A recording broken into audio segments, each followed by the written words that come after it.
Hello my dear students, मैं राहुल आप सभी का वेलकम करता हूं एक बार फिर से अनअकैडमी एसएससी जेई चैनल पर।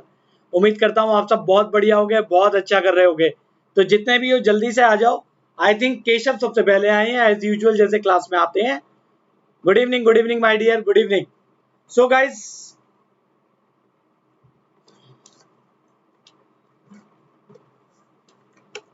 स्टार्ट करते हैं अपना आज का session. Sachin good evening my dear. So आज का सेशन हम लोग स्टार्ट करने से पहले थोड़ा बात कर लेते हैं, आज हम पढ़ेंगे क्या क्या, ठीक है ना। क्योंकि वो चीज जानना आपके लिए ज्यादा जरूरी है, उसके बाद हम बाकी की चीजों को स्टार्ट करेंगे। देखो गाइस, थंबनेल में आपको देख रहा होगा आपने हाइड्रो पावर प्लांट, लेकिन आज माय डियर स्टूडेंट्स हम हाइड्रो पावर प्लांट नहीं पढ़ेंगे। We already completed our hydro power plant.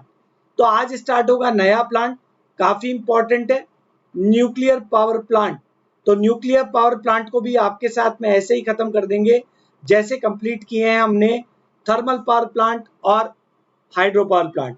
Okay my dear students, Pankaj, Ankit, Shivani, सभी very good evening. So guys, मेरे साथ बने रहना आप सब। और देखिए ये सारे चैनल्स हैं, क्रिएट्रिक्स, अनअकैडमी एसएससी जेई और गेट अनअकैडमी गेट क्वेश्चंस। तो आप इन सभी चैनल्स को भी सब्सक्राइब कर लीजिएगा। सबसे पहले चैनल को सब्सक्राइब कर लो, नोटिफिकेशन बेल को प्रेस कर लो। ये नोटिफिकेशन बेल हमेशा आपको हमारे साथ कनेक्टेड रखेगा। अब बात करते हैं मेरे बारे में। गाइज, मेरा नाम राहुल शर्मा है। I have 6 year teaching experience in field of GATE and ESC. अगर आपका विचार बनता है अनअकैडमी प्लस सब्सक्रिप्शन के साथ जुड़ने का, तो आप मेरा कोड यूज कर सकते हैं राहुल11। इससे आपको मैक्सिमम 10% डिस्काउंट मिलेगा। एक सबसे बड़ा मिथ रहता है स्टूडेंट का, सर अगर मैं आपका कोड लगाऊंगा तो क्या सिर्फ आप ही एजुकेटर मिलेंगे मेरे को, या मैं आप ही के लेक्चर देख पाऊंगा? ऐसा नहीं है, मेरे लेक्चर भी मिलेंगे आपको और जो बाकी एजुकेटर्स हैं उनके भी लेक्चर यहाँ पर आपको मिलेंगे। इवन दैट मेरे प्रीवियस रिकॉर्डेड वीडियो भी आपको यहाँ पर मिल जाएंगे। ये सारे सब्जेक्ट्स हैं जिसके अंदर मैं डील करता हूँ और इन सारे सब्जेक्ट्स को आपके साथ हम धीरे धीरे कंप्लीट करेंगे। सो गाइस, जितने भी स्टूडेंट्स हैं सबसे पहले मार्क कर दो अपनी अटेंडेंस लाइक बटन को दबा के, और छोटा सा एक काम कर दो माय डियर स्टूडेंट्स, इसे शेयर कर दो एक बार, ठीक है। अब मैं सेशन में से बैठ के तो शेयर नहीं कर सकता, आप सब प्लीज मेरे लिए कर दीजिए, क्योंकि आज भी अपन लोग कुछ बहुत बढ़िया बढ़िया चीजें सीखने वाले हैं। सो सबसे पहली बात, सर मैं अनअकैडमी प्लस सब्सक्रिप्शन क्यों लूं? सबसे पहली बात अगर मैं आपको बताऊं, यूट्यूब पर अगर आप इंटरफेरेंस देखेंगे तो आपने अगर स्पेशल क्लास भी देखी होगी तो दोनों में आपको सबसे ज्यादा इंटरेस्ट अनअकैडमी प्लस पर आता होगा, क्योंकि वहां का इंटरफेरेंस यूट्यूब से ज्यादा बेटर है। फिर लाइव क्लासेस आपको मिलती हैं रियल टाइम में, क्रैश कोर्स मिलता है जिससे रिवीजन कर सकते हैं आप। RIB batch, rank improvement batch चल रहा है गेट स्टूडेंट्स के लिए, ठीक है। हिंदी इंग्लिश में आपको लेक्चर्स मिलते हैं, डाउट क्लियरिंग सेशन मिलता है और वीकली टेस्ट यहाँ पर कंडक्ट कराए जाते हैं। वीकली टेस्ट से आपको पता चलता है कि टीचर ने जितना भी पढ़ाया है आपने उसमें से कितना एब्जॉर्ब किया। सर मैं अनअकैडमी प्लस सब्सक्रिप्शन कैसे लूंगा? सबसे पहले आप अनअकैडमी का लर्निंग ऐप इंस्टॉल करेंगे, फिर अपने पिक करेंगे गोल में जाएंगे। अगर आप एई जेई की तैयारी कर रहे हैं तो एसएससी एग्जाम में जाएंगे। उसके बाद आप सब्सक्रिप्शन बटन को प्रेस करेंगे। देन सब्सक्रिप्शन कितने मंथ का लूं? बेटा ये आपके ऊपर डिपेंड करता है, आपके कैलिबर के ऊपर डिपेंड करता है। 1 मंथ से लेके 2 ईयर तक का सब्सक्रिप्शन है। अगर आप 1 ईयर का सब्सक्रिप्शन लेते हैं, उसके बाद मेरा कोड आप अप्लाई करेंगे तो आपको 10% डिस्काउंट मिलेगा। तो जो 1 ईयर का सब्सक्रिप्शन है 6000 रुपीज का, वो 5400 रुपीज का आपको मिल जाएगा, और 2 ईयर का 6480 रुपीज का मिलेगा सब्सक्रिप्शन। उसके बाद आप ऑनलाइन पे करेंगे, इस तरीके से आपको इनवॉइस मिल जाएगा। Got it guys? Good evening सभी को। So guys, without wasting time अब मुद्दे की बात करते हैं। सर अभी तक अपन ने अगर हम देखें भी हमने क्या क्या डिस्कस किया पावर सिस्टम में आपके साथ। सो माय डियर स्टूडेंट्स, आपने मेरे साथ डिस्कस किया थर्मल पावर प्लांट, जो हमने बहुत अच्छे लेवल पर एंड करा। ओ Naresh, I know that dear, आपसे मेरा बात भी हुआ था, मैंने आपको जैसे गाइडेंस दिया आपने वैसे काम करना शुरू किया।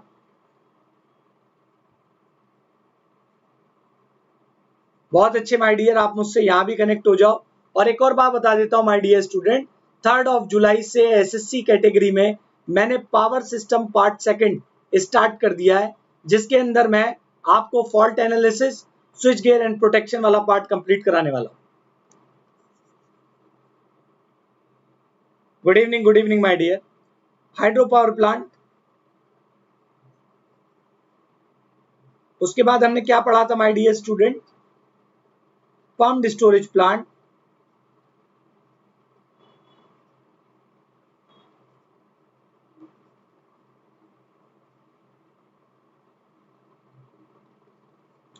Then nuclear power plant. तो आज आपके साथ मैं पढ़ाने वाला हूं आपको नया टॉपिक, न्यूक्लियर पावर प्लांट।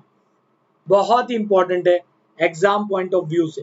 अगर रिसेंटली किसी बच्चे ने जेई का पेपर दिया होगा तो there are some good question were asked from this nuclear power plant, UPPCL JE में आया था। ठीक है, तो अपन इसे कंप्लीट करेंगे बहुत अच्छे लेवल से। तो न्यूक्लियर पावर प्लांट के बारे में डिस्कस करते हैं, यहीं से स्टार्ट करते हैं अपना nuclear power plant.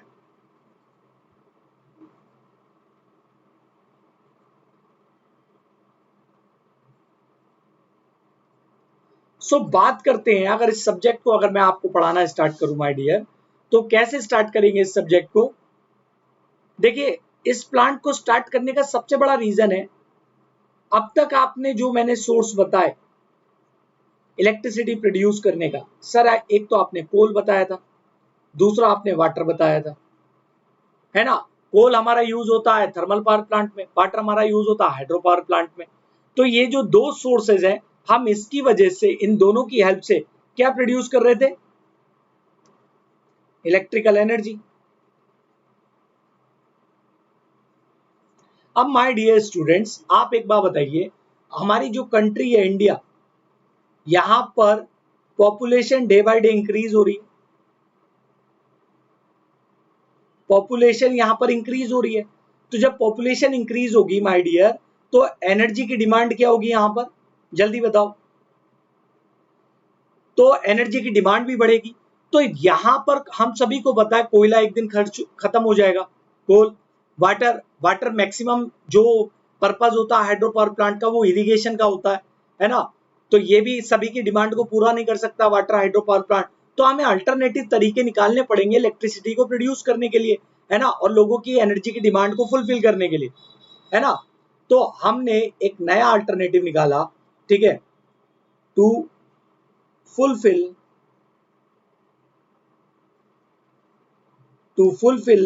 the demand,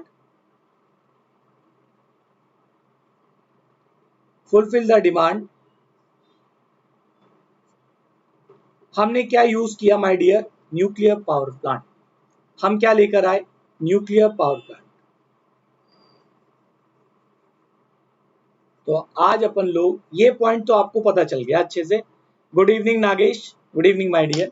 तो ये पॉइंट तो आपको पता चल गया ना, न्यूक्लियर पावर प्लांट अपन क्यों लेके आए, सबसे इंपॉर्टेंट बात थी। अब आपको पता होगा इससे प्रोड्यूस, न्यूक्लियर पावर प्लांट के अंदर जो मेन फ्यूल होता है, अभी मैं आगे भी बताऊंगा आपको, यूरेनियम का हम यूज करते हैं। अब यूरेनियम ऐसा नहीं है कि इंटरनेशनल मार्केट में आप कहीं भी गए और आपको यूरेनियम मिल गया, इंडिया के पास यूरेनियम की कमी है। अब आपको याद होगा सन 2008 में जब बराक ओबामा इंडिया आए थे, तो उन्होंने इंडिया के साथ एक डील करी थी, 123 डील, जिसके अंदर अमेरिका या जो भी उसके सहयोगी देश हैं, वो इंडिया को उसकी एनर्जी डिमांड्स के लिए पूरा करने के लिए यूरेनियम की सप्लाई करेंगे। तब से इंडिया के अंदर माय डियर हमारा जो न्यूक्लियर का प्रोडक्शन है, एनर्जी प्रोडक्शन है, वो डे बाय डे बढ़ रहा है। करीब आज हम अप्रोक्सीमेटली 6000 मेगावाट से ऊपर आ गए। बहुत अच्छे बंगाल टाइगर, कितना आ गए? 6000 मेगावाट से हम ज्यादा का प्रोडक्शन कर रहे हैं, approx more than 6000 megawatt production has been done by India. ठीक है, इसका एग्जैक्ट फिगर मेरे माइंड में अभी नहीं है, मैं आपको बाद में बता दूंगा, लेकिन जनवरी 2020 तक हम 6000 मेगावाट प्रोड्यूस कर रहे हैं। बहुत अच्छे माय डियर, बहुत ही अच्छे, शाबाश। तो ये पॉइंट आपको क्लियर हो गया? जल्दी बताओ भाई, ये तो कोई इंपॉर्टेंट, इसमें तो बहुत जनरल बात है जो मैंने आपके साथ शेयर करी। अब बात आती है सर इसका बेसिक प्रिंसिपल क्या होगा?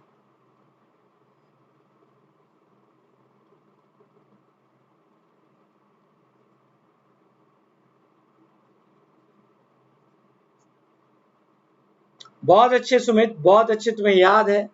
ठीक है, बिल्कुल, बहुत बढ़िया, बहुत बढ़िया। तो बेसिक प्रिंसिपल हमारा, सर हम केमिकल एनर्जी को कन्वर्ट करेंगे मैकेनिकल एनर्जी के अंदर, फिर मैकेनिकल एनर्जी को कन्वर्ट करेंगे काइनेटिक एनर्जी में। ठीक है, और ये काइनेटिक एनर्जी कन्वर्ट होगी किसमें? अगेन मैकेनिकल एनर्जी में। Then this mechanical energy will converted into electrical energy. Clear? तो यहां पर रिएक्टर, टरबाइन, फिर उसके शाफ्ट पर काइनेटिक एनर्जी आएगी या मैकेनिकल एनर्जी आएगी। It will again converted into mechanical energy, then it will converted into electrical energy. तो अगर आपसे कोई पूछे न्यूक्लियर पावर प्लांट में स्टार्टिंग कहां से होती है,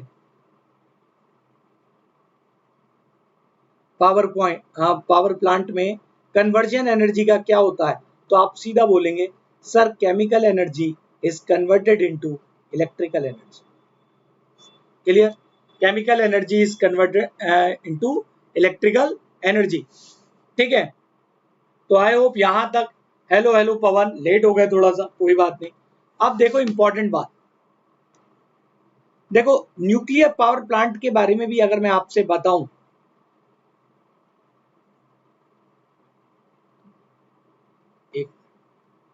गाइस जो भी स्टूडेंट अवेलेबल है, बेटा न्यूक्लियर पावर प्लांट, बेटा प्लूटोनियम का हम यूज करते हैं बट बहुत कम करते हैं। Basically plutonium were used for the manufacturing in atomic bombs, what it, we don't use it. ठीक है, we don't use it. Clear? चलिए, अब माय डियर बात करेंगे न्यूक्लियर पावर प्लांट के बारे में। सर न्यूक्लियर पावर प्लांट में दो तरीके का सिस्टम है, मतलब क्या? देखिए, एक पार्ट तो न्यूक्लियर पावर प्लांट का वो है जहां पर न्यूक्लियर रिएक्टर है, और एक पार्ट न्यूक्लियर पावर प्लांट का वो है जहां पर बॉयलर है, boiler plus turbine plus generator.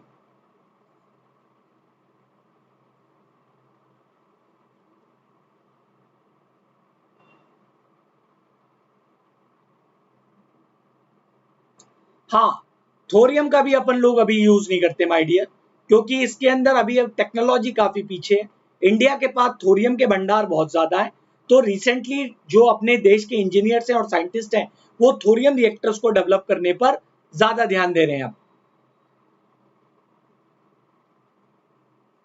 ठीक है, सो माय डियर ये वाला जो प्लांट है, यहाँ का जो प्रिंसिपल होगा वो डिफरेंट होगा, और यहाँ पर जो प्रिंसिपल होगा आपका, यहां पर अपन लोग क्या यूज करेंगे? सिंपल सा प्रिंसिपल यूज करेंगे हम। कौन सा वाला? जो हम थर्मल पावर प्लांट में यूज करते थे, रैनकाइन साइकिल। तो अगर कोई आपसे पूछता है कि कौन सी साइकिल यूज होती है न्यूक्लियर पावर प्लांट के अंदर, तो आप बोलेंगे, क्या बोलोगे? रैनकाइन साइकिल। क्या बोलोगे? रैनकाइन साइकिल। लेकिन अगर आप पूछेंगे सिद्धांत, प्रिंसिपल, किस प्रिंसिपल पर वर्क करता है, तो सर ये वर्क करता है न्यूक्लियर रिएक्शन। इसे विस्तार में अभी आगे डिस्कस करेंगे। We are going to be discuss this topic in detail. Got it? Good evening, good evening. तो please mark this point, this is very important point for you all my dear students. लेकिन एक बात पूछता हूं, कहीं option में आ जाए इनमें से कौन सा प्लांट रैनकाइन साइकिल पर काम करता है, थर्मल और न्यूक्लियर, तब आप क्या करोगे? तब आप थर्मल पे ही जाओगे। प्रायोरिटी फर्स्ट किसे दोगे? थर्मल को। Got it my dear? Clear? जल्दी बता दो भाई। हाँ सर ये पॉइंट क्लियर हो गया। आपने बहुत, मैंने एक एक पॉइंट को आपको बता दिया कि न्यूक्लियर पावर प्लांट कैसे एनर्जी कन्वर्जन करेगा केमिकल को इलेक्ट्रिकल में। न्यूक्लियर पावर प्लांट का सिद्धांत किस पर होगा? न्यूक्लियर रिएक्शन, जो अभी अपन डिस्कस करेंगे, फिजन और फ्यूजन दोनों में से कौन सा। फिर उसके बाद बॉयलर वाला पार्ट जो होगा जहां पर स्टीम बनेगी वो रैनकाइन पर काम करेगा। Got it my dear? चलिए चलिए, बहुत बढ़िया बहुत बढ़िया, शाबाश शाबाश। ऐसे ही क्लियर क्लियर क्लियर ही देखना चाहता हूं मैं। दैट्स गुड गुड, बहुत अच्छे माय डियर स्टूडेंट्स। चलिए आगे चलते हैं, अपन लोग आगे मूव करते हैं।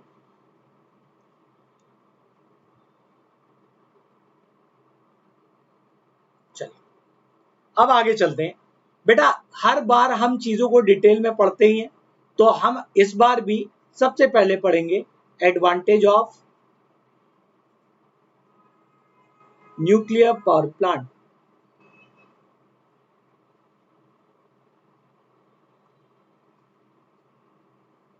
है ना? इसे डिटेल में पढ़ेंगे क्योंकि आजकल इन टॉपिक्स से भी क्वेश्चन फ्रेम होने लगे। Got it? चलिए सबसे पहली बात देखो बेटा, अगर कंपेयर करें अपन लोग एरिया और स्पेस के अकॉर्डिंग, तो इसका स्पेस लेस होता है, स्मॉलर स्पेस, स्मॉलर स्पेस। अब ऐसा क्यों सर? ये जो स्मॉलर स्पेस है इस प्लांट का, क्यों? क्योंकि बेटा नॉट रिक्वायर्ड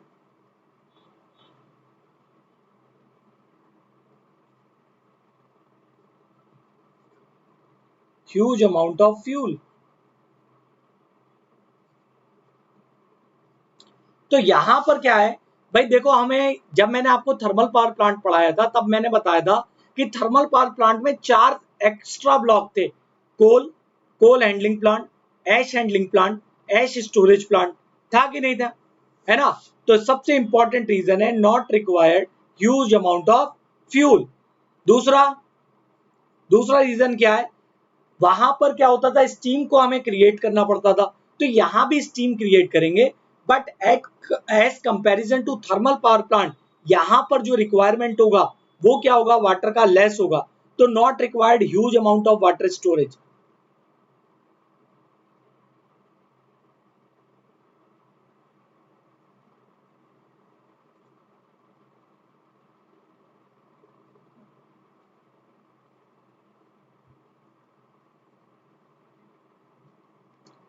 सर जो आपके अभी जो एनर्जी कन्वर्जन बताया है सर, समझ नहीं आया, थोड़ा रिपीट करना। आज लेट हो गया बेटा, रिपीट करूंगा, डोंट वरी, अभी करता हूं। ठीक है, आगे अभी क्लियर हो जाएगा, परेशान मत हो। तो ये वाला पॉइंट तो आपको क्लियर हो गया कि सर, और यहां पर एक और बात आपको याद रखनी है, transportation portation cost of this power plant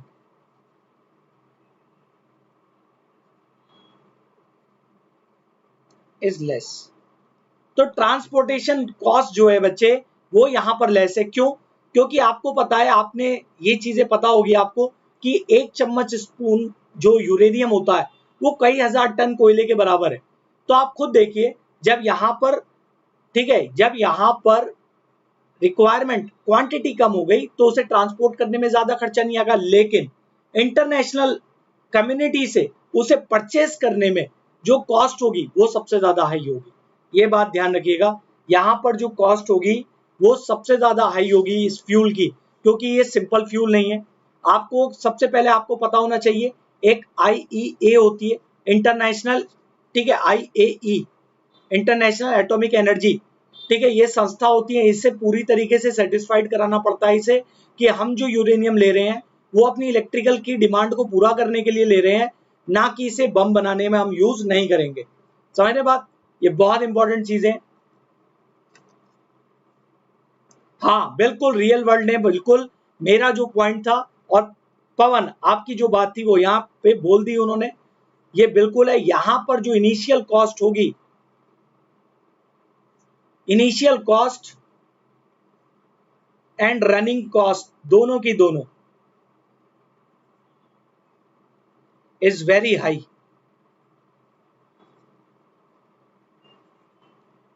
very good. तो दोनों बातों में कंफ्यूजन मत रखिएगा। अगर कोई आपसे कहता है कि हाइड्रो पावर प्लांट के अंदर सर बताइए ट्रांसपोर्टेशन कॉस्ट, तो वहां पर नील होती है माय डियर। भाई वहां तो अपन कोई ट्रांसपोर्ट कर ही नहीं रहे, तो इस रीजन की वजह से the right answer for transportation of cost is minimum for nuclear power plant. Okay okay, शाबाश, बहुत बढ़िया। गाइस सेशन को लाइक कर देना और अपने फ्रेंड्स के साथ थोड़ा बता भी दिया करो कि अच्छे अच्छे लेक्चर मिल रहे हैं। ठीक है, चलिए चलिए, बहुत बढ़िया माय डियर स्टूडेंट्स, बहुत अच्छे।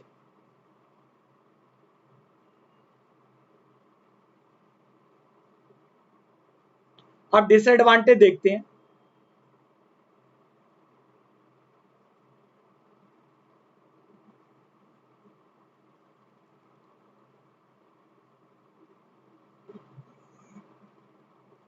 अभी रिसेंटली आपने कुछ टाइम पहले देखा होगा, देखो फ्यूल कॉस्ट के बारे में तो मैं बता ही चुका हूं। सबसे पहला क्या है, फ्यूल कॉस्ट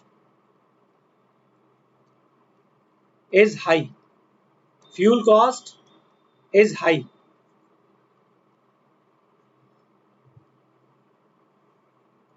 ठीक है, यहां पर ये इसे एडवांटेज मत समझ लेना, क्योंकि बहुत से अपने भोले वाले बच्चे हैं, कभी एडवांटेज समझ लें। मैंने वहां लिख दिया, एडवांटेज नहीं है वो। दूसरा क्या है भाई, इनिशियल कॉस्ट आपको पता है कि भाई पूरा का पूरा जो न्यूक्लियर पावर प्लांट है, अगर उसके अंदर थोड़ा सा भी सेफ्टी ऑफ कंसर्न नहीं देखा गया, तो चेर्नोबिल जैसे रशिया के अंदर हुआ था, एक न्यूक्लियर रिएक्टर ब्लास्ट हो गया था, तो वो वाली कंडीशन बन सकती है। तो यहाँ सेफ्टी फैक्टर बहुत ज्यादा हाई है। इस रीजन की वजह से जब सेफ्टी ज्यादा करेंगे तो भाई लागत ज्यादा आएगी, कॉस्ट बढ़ेगी। कॉस्ट बढ़ेगी तो ओवरऑल इंफ्रास्ट्रक्चर की भी कॉस्ट क्या होगी, इंक्रीज होगी। तो इसलिए इनिशियल कॉस्ट भी हाई है। Got it guys. फिर क्या, radio active pollution.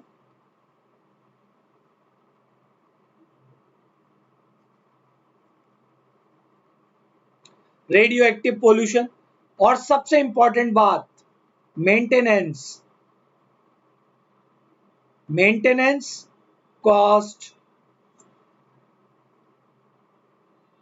Maintenance cost and maintenance cost कैसी होगी, इस प्लांट की सबसे ज्यादा होगी। Maintenance cost is very high. अब कोई इसका रीजन बता सकता है ऐसा क्यों, इसकी मेंटेनेंस कॉस्ट सबसे ज्यादा क्यों है माय डियर? इसकी मेंटेनेंस कॉस्ट इसलिए सबसे ज्यादा है क्योंकि यहां पर कैसे चाहिए होते हैं वर्कर, ट्रेंड स्किल वर्कर।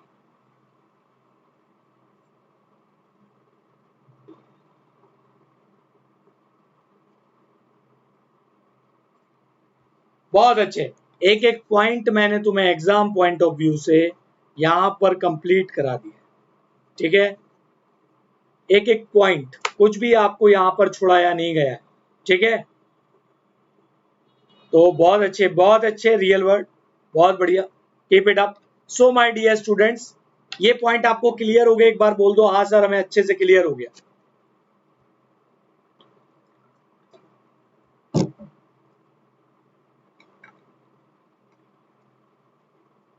चलिए नेक्स्ट चलते हैं आगे।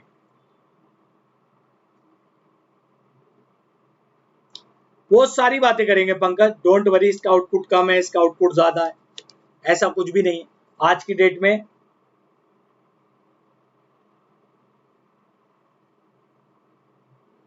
नहीं बेटा, ये सब हाइपोथेटिकल कंडीशंस है केशव, इन पे डिस्कस करना बेकार है।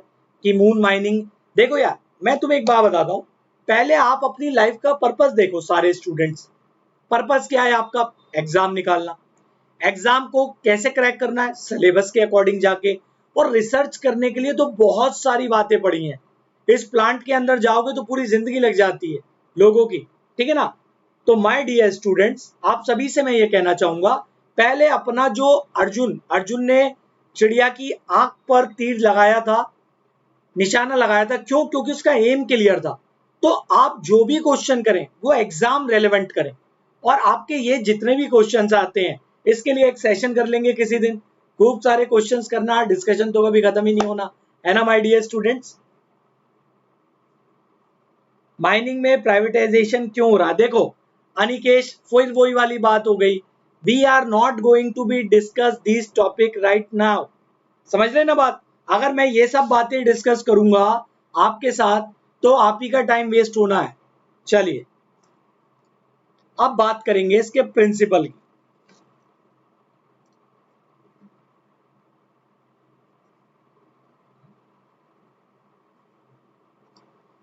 तो प्रिंसिपल जो ऑपरेशन है, प्रिंसिपल ऑपरेशन की बात करेंगे। सर आप बता रहे थे इसका जो न्यूक्लियर रिएक्टर है, तो पहले एक बार प्लांट घूम के आते हैं ना, उसके बाद बात करते हैं। आओ प्लांट देखते हैं।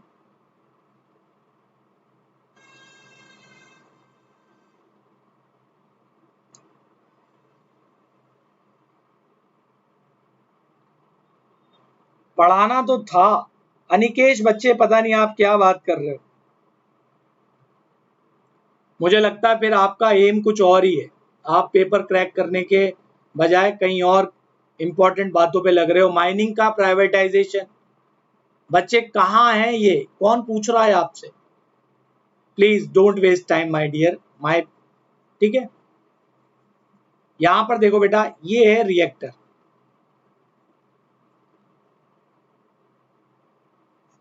ये रहा रिएक्टर, है ना, ये बहुत इंपॉर्टेंट पार्ट है। अब इस रिएक्टर के बाद इतना जो पार्ट है वो बिल्कुल सेम एज यूजुअल है थर्मल पावर प्लांट की तरह। देखिए टरबाइन, जनरेटर, ट्रांसफार्मर, है ना, चिमनी, सारे पॉइंट्स वही हैं। पिक को जूम करूं मैं? ओके वेट ए मिनट, थोड़ा जूम कर लेते हैं आपके लिए, दिखा देते हैं आपको पूरा प्लांट ही। ये देखिए पूरा प्लांट आपको मैंने दिखा दिया।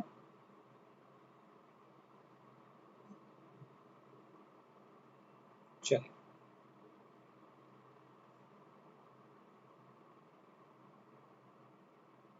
जूम भी आ गया भाई, ठीक है ठीक है ठीक।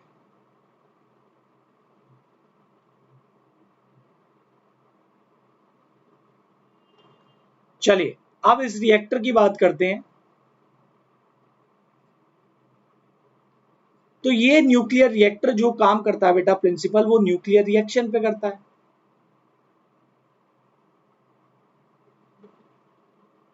और न्यूक्लियर रिएक्शन भी क्या होती है, दो तरीके की होती है। पहले कौन सा होता है आपका न्यूक्लियर फिजन, जिसे हिंदी में कहते हैं विखंडन, और ये होता है न्यूक्लियर फ्यूजन, जहां पर आपका होता है संलग्न, ठीक है, न्यूक्लियर फ्यूजन। तो इसके अंदर क्या होगा आपका, आपका सिंपल सा आप इस चीज को ऐसे समझ सकते हैं कि आपका हीलियम है तो it will be ब्रेकन down in hydrogen, और इसे ऐसे समझ सकते हैं कि दो अगर हाइड्रोजन को आप मिला लें तो आपको मिलेगा हीलियम। तो बहुत अच्छे गाइस, बहुत ही बढ़िया।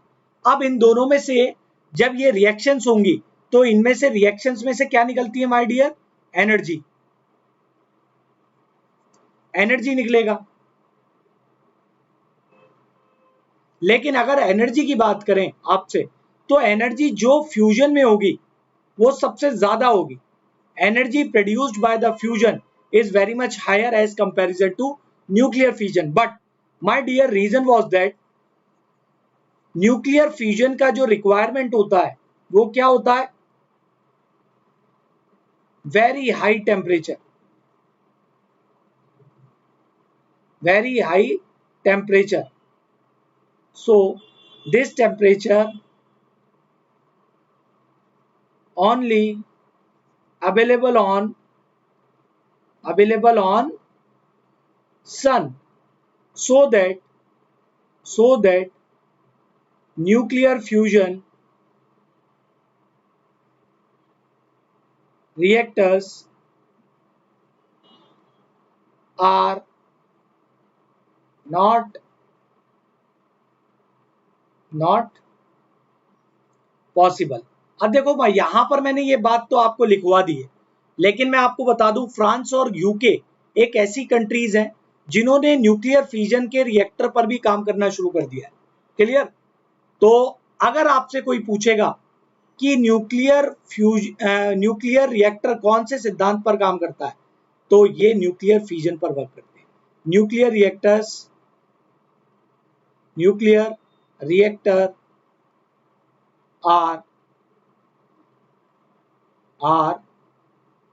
are working on principle of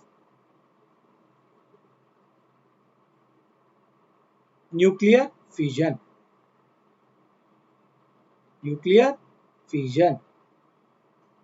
So please keep in your mind, this is an important data. हाँ, वो बना रहे हैं बच्चे, बना रहे हैं, बिल्कुल सही कहा।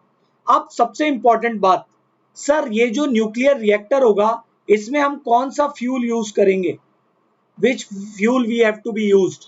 तो बेटा इसके अंदर यूज करते हैं हम यूरेनियम 238, थोरियम, ठीक है, 232 का सबसे ज्यादा यूज किया जाता है, सबसे ज्यादा यूज किया जाता है इन दो का।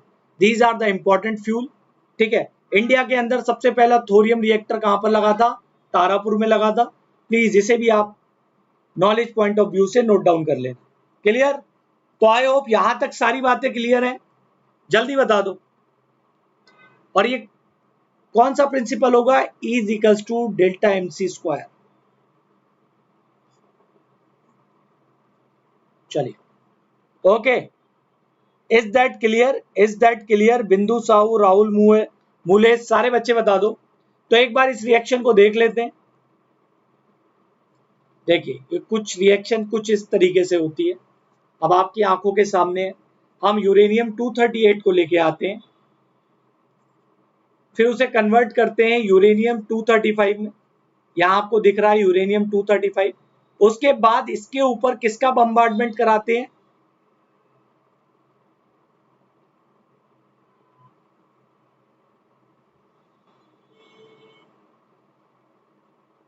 मेंट ऑफ स्लो न्यूट्रॉन्स।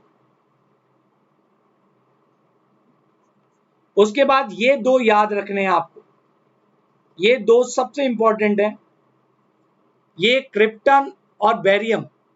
आफ्टर जब आपका यूरेनियम विखंडित होता है, न्यूक्लियर फ्यूजन होता है यहाँ पर, तो सबसे पहले जो प्रोडक्ट बनते हैं वो बेरियम और क्रिप्टन बनते हैं। फिर इनमें से जो न्यूट्रॉन होते हैं वो इनसे टकराते हैं, और इस तरीके से ये reaction second neutron generation, third neutron generation चलती चली जाती है। लेकिन ये सारी की सारी रिएक्शन किस में होती है माय डियर, न्यूक्लियर रिएक्टर। किस में होती है, न्यूक्लियर रिएक्टर। तो न्यूक्लियर रिएक्टर में जब ये कंडक्ट होता है तो न्यूक्लियर रिएक्टर में this reaction done in controlled manner, ठीक है, कंट्रोल्ड मैनर। अदरवाइज क्या होगा, रशिया का चेरनोबिल हो सकता है अगर ये रिएक्शन अपन लोगों ने कंट्रोल्ड नहीं करी। क्लियर? आई होप ये सारे पॉइंट्स आपको क्लियर हो गए होंगे। चलिए आगे चलते हैं,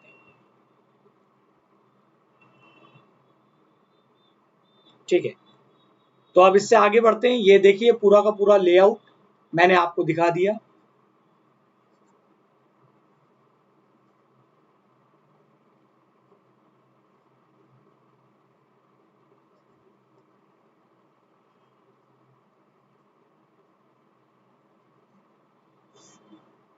ठीक है, जल्दी बता दो क्लियर हो गया, फिर आगे बढ़ा जाए। चलिए आप क्या पढ़ेंगे आगे आता है सबसे इंपॉर्टेंट, इस प्लांट के अंदर होता है एक मल्टीप्लिकेशन फैक्टर।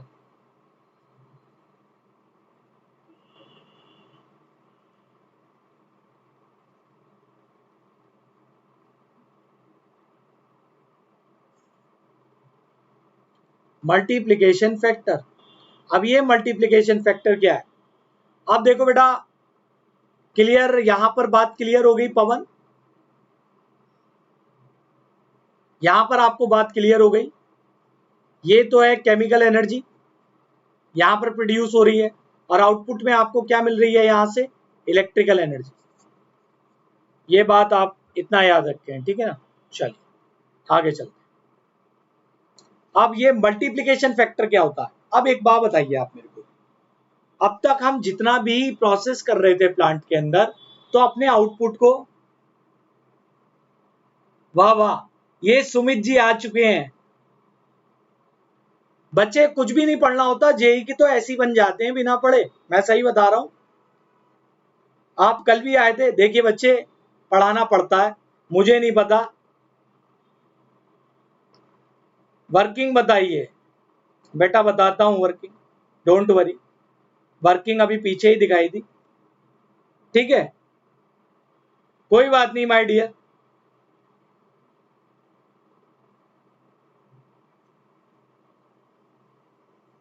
ठीक है, चलो भैया, बच्चों का साथ है, ऐसे होते हैं यार, मैं जानता हूं, कोई बात। It is the ratio of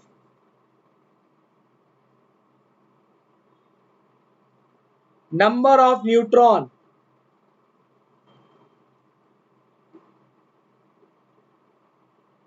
ठीक है, it is the ratio of number of neutron generated in one generation. बेटा इसकी डेफिनेशन याद रखना, क्यों वो है इंपॉर्टेंट बताऊंगा मैं। One generation to the number of neutron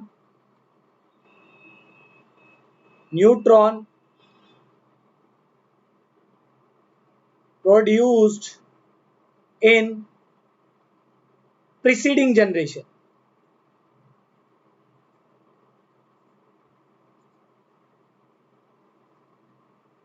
चलिए ठीक है, तो ये बात तो सर समझ में आ गई, लिखवा दिया, लेकिन अगर दिखा दोगे तो थोड़ा क्लियर हो जाएगा। चलो मेरे बच्चे, अपन दिखाएगा तुमको।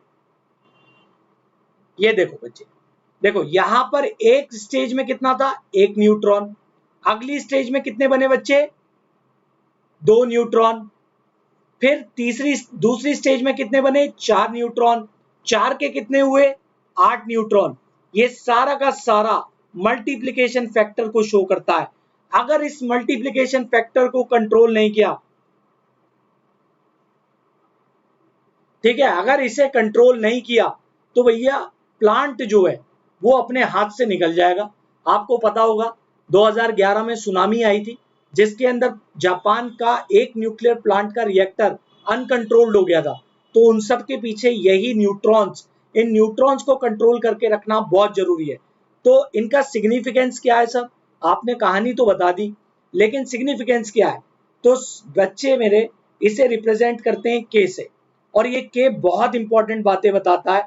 अगर के का वैल्यू ग्रेटर देन 1 होगा, हाँ बिल्कुल सही अनिकेश, बहुत अच्छे, अगर के का वैल्यू ग्रेटर देन 1 होगा तो ये प्लांट चला गया सर जी सुपर क्रिटिकल स्टेज में।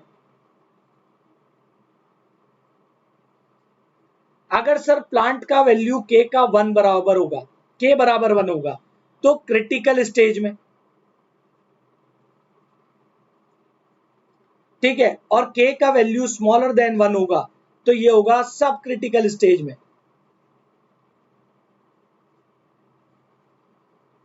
ये तीनों पॉइंट आप मेरे लिए याद रखेंगे। क्यों मैंने ये बात बताई आपको, मैं बताता हूं। बच्चे एक बात बताओ, इससे पहले जब थर्मल पावर प्लांट हमने पढ़ा था, जब हमने थर्मल पावर प्लांट को पढ़ा था, वहां पर जब लोड में चेंजेस हो रहे थे तो अपन लोग किस में चेंज कर रहे थे, स्टीम के अंदर चेंज कर रहे थे। भाई लोड ज्यादा था तो स्टीम की सप्लाई टरबाइन में ज्यादा हो रही थी, लोड कम था तो स्टीम की टरबाइन हम कम कर रहे थे, है ना। इसी तरीके से अगर मुझे इसी प्लांट के अंदर लोड इंक्रीज होगा तो मुझे क्या चाहिए, ज्यादा स्टीम चाहिए, और ज्यादा स्टीम मुझे कैसे मिलेगी, जब मैं ज्यादा एनर्जी क्रिएट करूंगा, और ज्यादा एनर्जी क्रिएट करूंगा तो ज्यादा स्टीम बनेगी, है ना। तो यहां पर अगर मुझे पावर कांस्टेंट रखनी है प्लांट की, अगर मैं पावर कांस्टेंट रखना चाहता हूं प्लांट की, तो बेटा के का मान कितना रखूंगा, सर के बराबर 1 होगा। लेकिन अगर कोई आपसे ये पूछ ले कि ये जो पावर आपको इंक्रीज करनी है, वाह, हाइड्रो पावर प्लांट प्राणी आ चुका है हमारे पास। बच्चे मैं कल कंप्लीट करा चुका हूं, आज ये थंबनेल गलत लग गया था, मैं इसे चेंज करा।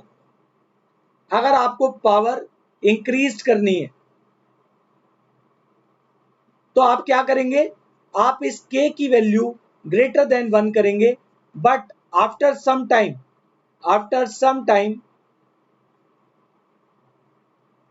ठीक है, after some time it again come back to k equals to 1. Again come back to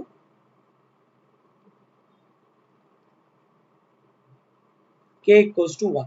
बहुत बढ़िया माय डियर, बहुत ही बढ़िया। पूजा ने बहुत अच्छा आंसर दिया और एकदम रेस्पॉन्स करा। तो ये प्लीज अपने माइंड में याद रखिएगा कि अगर कोई आपसे पूछे, एज एन इलेक्ट्रिकल इंजीनियर आपसे पूछ ले कि भाई ये बताओ, अगर तुम्हें न्यूक्लियर पावर प्लांट के अंदर आउटपुट को कांस्टेंट रखना है तो मल्टीप्लिकेशन फैक्टर क्या रखोगे? सर 1 रखूंगा। अगर लोड बढ़ गया, रिक्वायरमेंट बढ़ गया, पावर इंक्रीज करनी है तो क्या करोगे? सर मैं थोड़ा सा प्लांट अनस्टेबल करूंगा, उसे सुपर क्रिटिकल स्टेज में ले जाऊंगा, एनर्जी ज्यादा क्रिएट करूंगा, उसके बाद जैसे ही लोड सेटिस्फाइड होगा again it will come back to stable state. Okay my dear, I hope you will get the point. हमने एक अच्छे लेवल पर इस पॉइंट को खत्म कर दिया। अब यहां पर अपना एक बच्चा आया था, अनिकेश ने पूछा सर वर्किंग बताइए। तो आइए वर्किंग को देख लेते हैं अपन लोग। क्लियर हो गया ये? तो एक बार वर्किंग देख लेते हैं।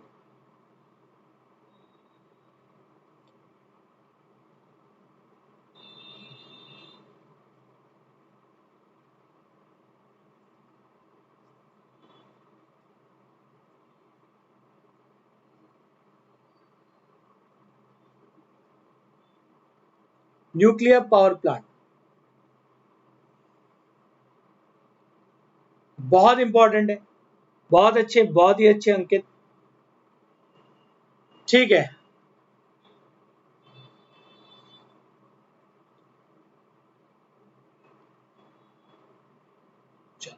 ठीक है, बहुत अच्छे। वर्किंग में क्या है गाइस, सिंपल है। आप यूरेनियम लेंगे, यूरेनियम के ऊपर जैसे मैंने फिगर में बताया था न्यूट्रॉन का बम्बार्डमेंट होगा, न्यूट्रॉन बम्बार्डमेंट।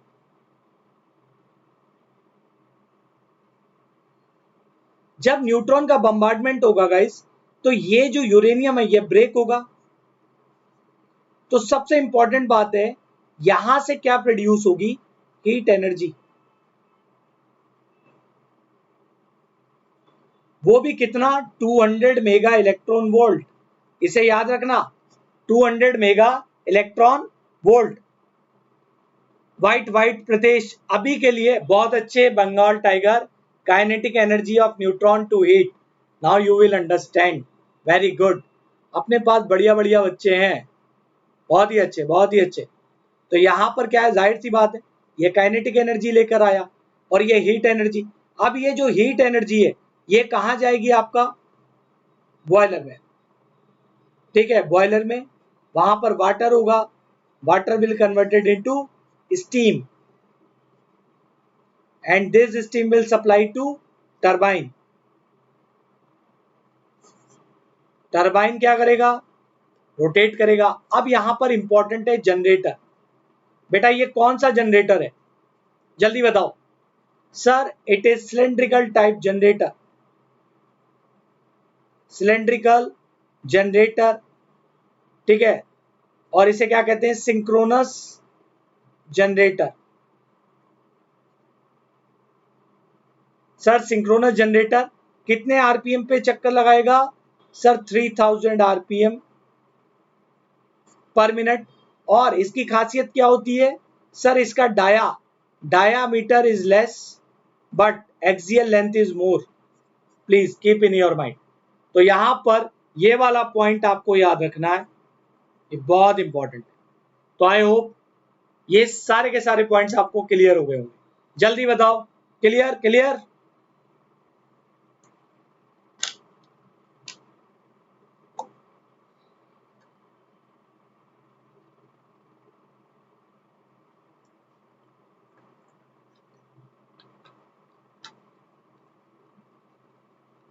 बहुत अच्छे अभिजीत, बहुत बढ़िया बच्चे, कीप इट अप। अच्छा रिवीजन कर रहे हो तुम यहाँ बैठ के, बहुत अच्छी बात है। मुझे ऐसे बच्चे बहुत अच्छे लगते हैं लिटरली। सो गाइज यहाँ पर क्या है, ये पॉइंट आपको याद रखना है। बहुत बढ़िया, बहुत ही बढ़िया। चलिए आगे बढ़ते हैं अपन लोग, ठीक है। तो ये सारे पॉइंट्स मैंने आपको बता दिए, बहुत इंपॉर्टेंट है एग्जाम पॉइंट ऑफ व्यू से। बहुत अच्छे नीलम, ठीक है। चलिए आगे बढ़ते हैं अपन लोग। अब सर आप यहां पर सबसे इंपॉर्टेंट डिवाइस की बात कर रहे थे, वो डिवाइस था रिएक्टर। आपको पता है अपने को पढ़ने से पहले इतिहास में जाना पड़ता है। अब ये रिएक्टर, ये अपने आप, इसकी स्टडी हमें करनी है, detailed study.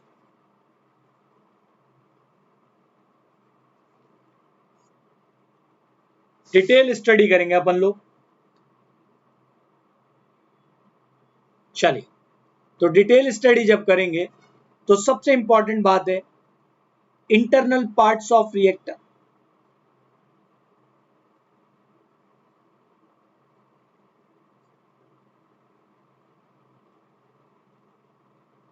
Internal parts of reactor, ठीक है सर। यहां पर रिएक्टर में आपको दिख क्या क्या रहा है, पहले तो मैं इसे साइड में गायब कर देता हूं, ठीक है। यहां पर ये दिख रहा है सर मुझे कंट्रोल रॉड। ये पूरा का पूरा क्या है सर, यहां पर ये रहा रिएक्टर। सर रिएक्टर के अंदर मुझे सबसे पहली चीज कंट्रोल रॉड दिखाई दी, ये पिंक कलर का डायग्राम, ठीक है। उसके बाद सर मुझे ये सेकंड चीज मॉडरेटर दिखाई दी, और यहां पर लिखा हुआ है ग्रेफाइट। उसके बाद सर मैं देख रहा हूं यहां पर ये ब्लू कलर से यूरेनियम भी दिखाई दिया, जो आप हमें पहले ही बता चुके हैं कि यूरेनियम इसके अंदर फ्यूल की तरीके से काम करता है। और ये रहा कूलेंट, और ये रहा हीट एक्सचेंजर।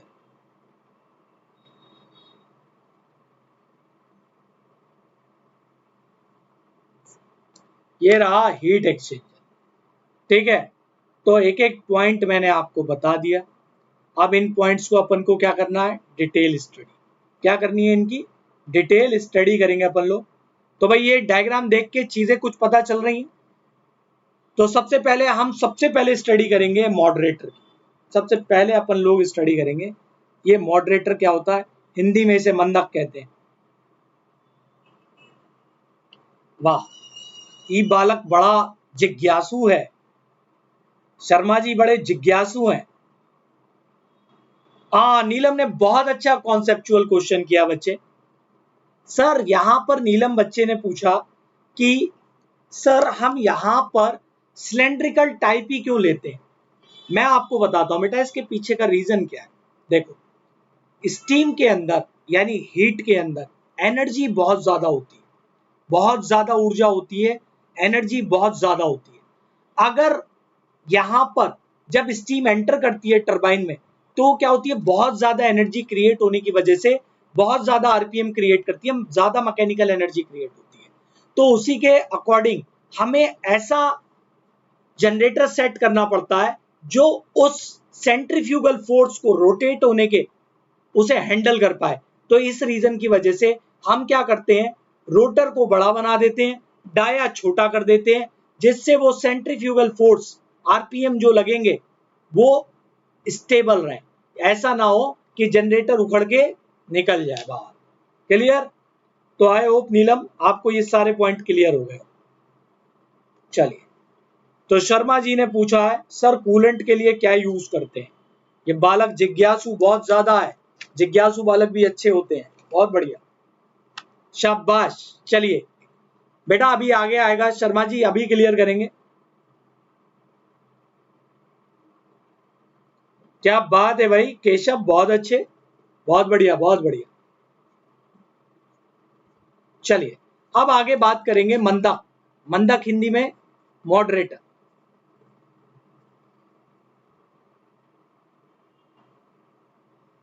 कोई बात नहीं, मैं दिखाई नहीं देता यार, इतना अच्छा खासा तो दिखाई दे रहा हूँ है। चलो कोई बात नहीं दिखाई देता तो क्या करें, जो कंटेंट लिख रहा हूं वो दिखाई देना चाहिए। ठीक है, मॉडरेटर, तो पहले अपन स्टडी करेंगे मॉडरेटर को।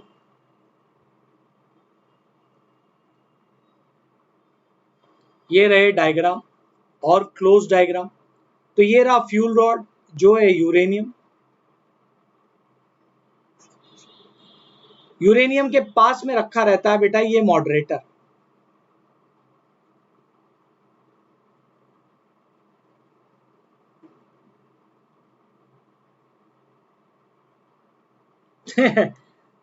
ठीक है भैया,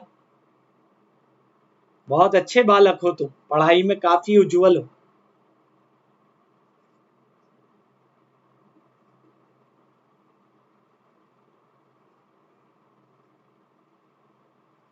प्लेस नियर फ्यूल रॉड, ठीक है। अब सर इसका कार्य क्या होता है बेटा? इसका फंक्शन होता है slow down the speed of neutron.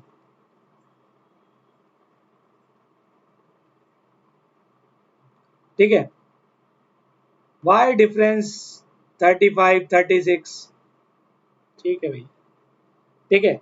Neutron, अब यहां पर ये न्यूट्रॉन्स की स्पीड जो मैं आपको पहले भी दिखा चुका था, उनकी स्पीड को क्या करेगा ये, सॉरी माय डियर, थोड़ा आगे चले गए थे।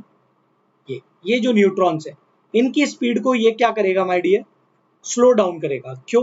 क्योंकि इसके पीछे का रीजन क्या है, ये मॉडरेटर बहुत बार स्टूडेंट को रहता है कि शायद मॉडरेटर स्टॉप करता होगा, ठीक है, कि ये स्टॉप करने के नहीं, ये प्लांट को एक सही तरीके से काम करने के लिए जरूरी होता है। आपका न्यूट्रॉन की जो स्पीड है एक पर्टिकुलर स्पीड के साथ यूरेनियम से टकराना चाहिए या दूसरे एलिमेंट्स के साथ, तभी प्लांट के अंदर रिएक्शन क्या रहेगी, कंटिन्यूअस रहेगी। तो उस स्पीड को बनाए रखने के लिए हम यूज करते हैं मॉडरेटर का। क्लियर? तो ये क्या करता है, neutron speed down, neutron speed down, speed slower required to produce nuclear fission।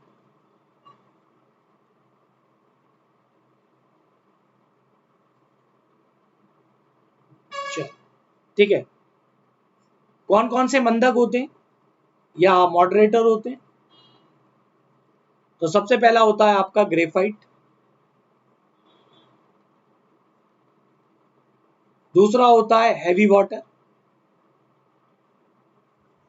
Heavy water, heavy water का फॉर्मूला याद होना चाहिए D2O, ठीक है। फिर होता है बेरिलियम, ठीक है। क्यों यूज करते हैं इसे, चलो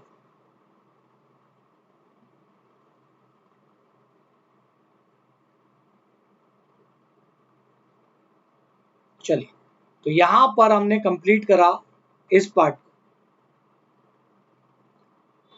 ओके विजय माल्या क्या नाम है, बहुत अच्छे गाइस, बहुत ही अच्छे, keep it up.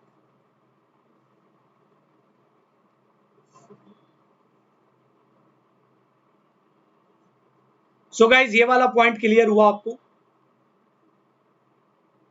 All points ये आपको एग्जांपल याद रखने, it is quite important for your exam. So many times the question were asked on this topic directly कि मॉडरेटर करता क्या है, कि स्लो डाउन करता है सर न्यूट्रॉन की स्पीड को। स्लो क्यों करना पड़ता है, क्योंकि एक पर्टिकुलर स्पीड के साथ ही न्यूट्रॉन स्ट्राइक करना चाहिए, है ना, जिससे हमारी रिएक्शन प्रॉपर्ली चलती रहे। सर कौन कौन से एग्जाम्पल है, ग्रेफाइट, हैवी वाटर, बेरिलियम।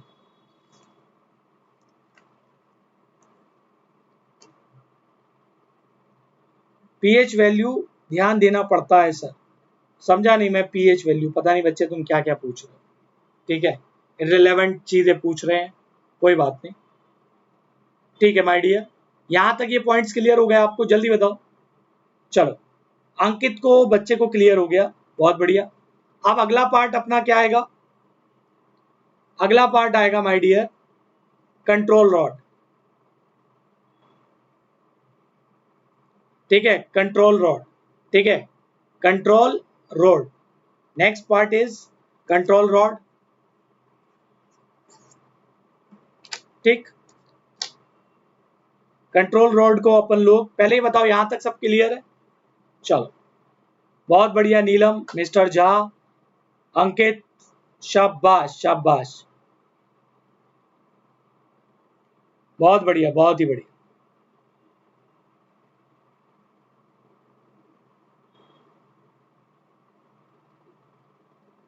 ठीक है my dear, these all are points we have to be. Sachin clear? हाँ भाई, अब बताओ किसी की कोई क्वेरी वेरी है तो पूछ लो। मनीषा बहुत अच्छे माय डियर। ठीक है, क्लियर, बहुत अच्छे। अच्छा ठीक है भैया, यहीं रहने देते हैं भाई, डिमांड आई है शर्मा जी की कि अब इससे ज्यादा नहीं हो रहा, काफी है। ठीक है, कोई बात नहीं। पंकज क्लियर, बहुत बढ़िया, शाबाश। सो गाइस, अब इंपॉर्टेंट बात जो आपके लिए काफी इंपॉर्टेंट है, देखो आज रात में लास्ट सेशन लूंगा बैटल फॉर एसएससी जेई का। ठीक है, बैटल फॉर एसएससी जेई का आज लास्ट सेशन होगा।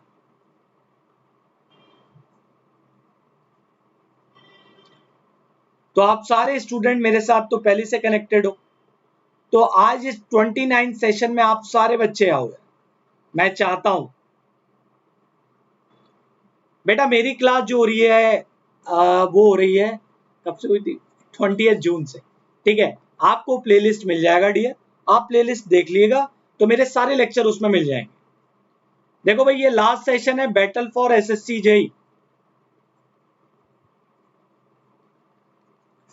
तो अपन लोग, आप सभी को पता, 1200 क्वेश्चन हम डिस्कस कर चुके हैं, 1100 से ऊपर क्वेश्चन हम डिस्कस कर चुके हैं।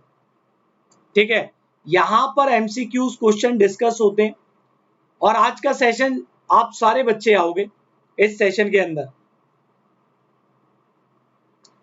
हाँ बच्चे, ऐप पर, वाह, बंगाल टाइगर को याद भी है कि 1120 क्वेश्चन सर जी करा चुके हैं।